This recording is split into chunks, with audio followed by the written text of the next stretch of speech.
Сәлеметсіздер ме? Мен Мұхамбетәлі Назерке, ағылшын тілі пәнінің мұғалімі. Бүгін сіздерге қазақ тілін білу неге маңызды екенін дәлелдеймін.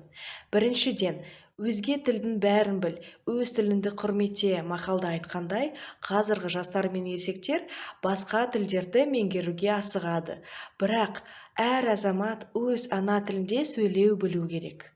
Во-вторых, казахский язык является государственным языком Республики Казахстан, поэтому вся документация и главные новости ведутся на государственном языке, и поэтому все граждане нашей республики должны говорить на казахском языке, несмотря на национальность или возраст, так как являются гражданами Республики Казахстан.